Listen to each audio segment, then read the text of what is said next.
السلام علیکم۔ امید کرتی ہوں کہ آپ سب لوگ خیریت سے ہوں گے۔ آج میں آپ لوگوں کے سامنے اس بات کو بیان کرنے کے لیے حاضر ہوئی ہوں کہ اللہ تبارک و تعالیٰ نے اس کائنات کو کس طرح سے پیدا کیا۔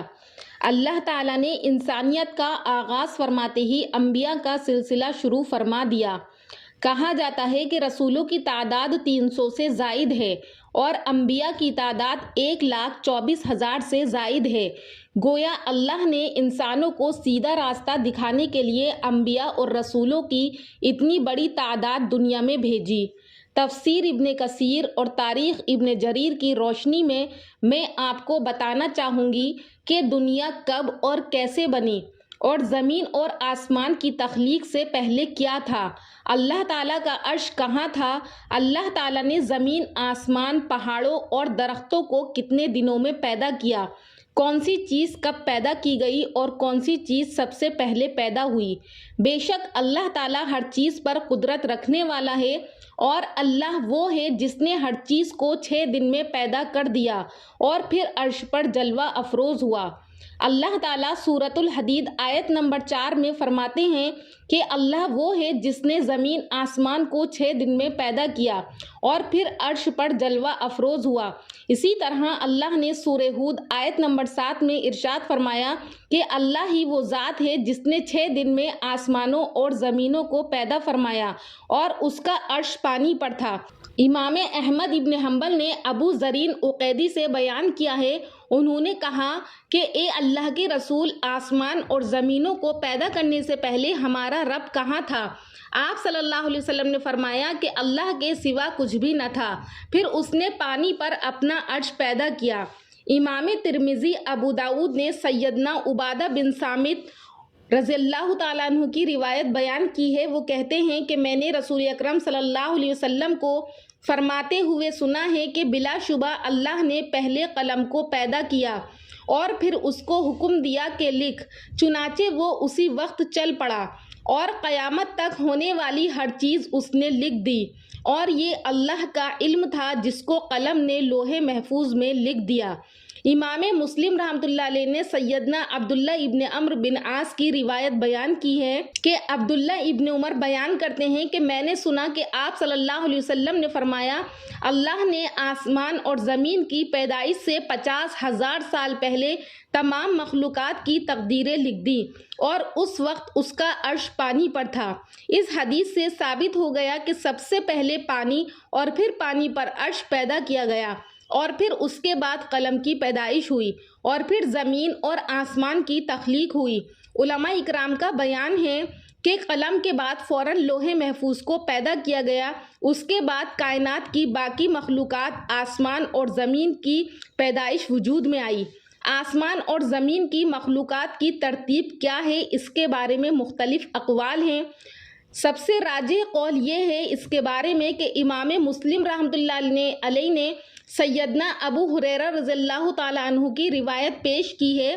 وہ کہتے ہیں کہ یہ نبی اکرم صلی اللہ علیہ وسلم نے میرا ہاتھ پکڑا اور فرمایا کہ اللہ تعالیٰ نے ہفتے کے دن مٹی کو پیدا کیا، اتوار کے دن زمین میں پہاڑ اور پیر کے دن زمین میں درخت کو پیدا کیا، منگل کے دن تکالیف، مصائب، جراثیم اور بیماریوں کو پیدا کیا اور بدھ کے دن نور کو پیدا کیا، جمعرات کے دن زمین میں چوپاؤں کو پھیلا دیا اور تمام مخلوقات میں جمعے کے دن کی آخری گھڑیوں یعنی عصر سے رات کے درمیان میں حضرت آدم علیہ السلام کو پیدا کیا۔ مطلب یہ کہ جتنی چیزوں کو اللہ نے دنیا کے لیے بنایا ان میں سب سے آخری چیز آدم تھے، لیکن حضرت آدم علیہ السلام نسل انسانی میں سب سے پہلے اور تمام انسانوں کے باپ ہیں۔ انسانوں سے پہلے فرشتے اور جن پیدا ہو چکے تھے۔ صاحب عقل مخلوقات میں سب سے پہلا نمبر فرشتے اور دوسرا نمبر جنات اور آخری نمبر انسانوں کا ہے۔ فرشتوں کا اصل ٹھکانہ آسمان ہے۔ مسلم شریف میں ہے کہ حضرت عائشہ رضی اللہ تعالیٰ عنہ فرماتی ہیں کہ آپ صلی اللہ علیہ وسلم نے فرمایا کہ فرشتوں کو نور سے اور جنات کو آگ سے پیدا کیا گیا اور آدم کو اس چیز سے پیدا کیا گیا جو تمہارے لیے بیان کر دی گئی یعنی مٹی سے۔ فرشتوں کی تخلیق کے بعد جنات کو پیدا کیا گیا اور جنات کو انسانوں سے پہلے پیدا کیا گیا۔ سیدنا عبداللہ ابن عمر، سیدنا عبداللہ ابن عباس رضی اللہ تعالیٰ عنہ فرماتے ہیں کہ آدم علیہ السلام سے 2000 سال پہلے جنات پیدا کیے گئے تھے۔ وہ زمین پر ہی آباد تھے، اور جب جنات نے زمین پر زیادہ فساد پھیلا دیا تو اللہ تعالیٰ نے فرشتوں کے ذریعے سے جنات کو زمین سے جلا وطن کرا دیا۔ یہی وجہ ہے کہ جنات اکثر سمندر اور جزیروں میں رہتے ہیں، اور یہ واقعہ حضرت آدم علیہ السلام کی تخلیق سے پہلے کا ہے۔ اور اللہ تعالیٰ قرآن میں فرماتا ہے کہ کافرین یہ نہیں دیکھتے کہ یہ کائنات بند تھی، ہم نے اس کو کھول دیا۔ اس کی دو تفسیریں بیان کی گئی ہیں۔ ایک یہ کہ بند تھی مطلب کائنات کے اندر بارش بند تھی تو ہم نے بارش کو کھول دیا۔ اس سے پتہ چلتا ہے کہ بارش ہمیشہ سے کائنات میں موجود نہیں تھی۔ جب زمین سورج سے ٹوٹ کر الگ ہوئی تو اس وقت پانی نہیں تھا، پھر اس کے بعد بارش اور پانی کا نظام وجود میں آیا، اور پھر پانی سے اللہ تعالیٰ نے حیات پیدا کی، اور پھر اس سے تمام چیزوں کو بنایا۔ زمین پر درخت، ہوا میں اڑنے والے پرندے، جنگل کے درندے، سمندر کی مچھلیاں، زمین پر رینگنے والے تمام کیڑے مکوڑوں کو اللہ تعالیٰ نے پیدا کیا۔ دوسرا مطلب اس کا یہی ہے، اور کائنات یہ ایک ہی مادہ تھی جس کو توڑ کر الگ کر دیا۔ یہ کائنات ملی ہوئی تھی، بس ہم نے اس کو پھاڑ ڈالا جیسا کہ دھماکہ ہوتا ہے۔ اللہ تعالیٰ نے یہ نہیں کہا قرآن میں کہ ہم نے اس کو الگ کر دیا، بلکہ اللہ تعالیٰ نے فرمایا فَتَقْنَاهُمَا کہ ہم نے اس کو پھاڑ ڈالا۔ اسی پھاڑ ڈالنے کو سائنس میں بگ بینگ تھیوری کی دلیل کہا گیا ہے، اور پھر اسی سے پوری کائنات، چاند، ستارے، سیارے بنے۔ الغرض اللہ تعالیٰ نے اپنی قدرت اور حکمت سے اس کائنات کو بنایا۔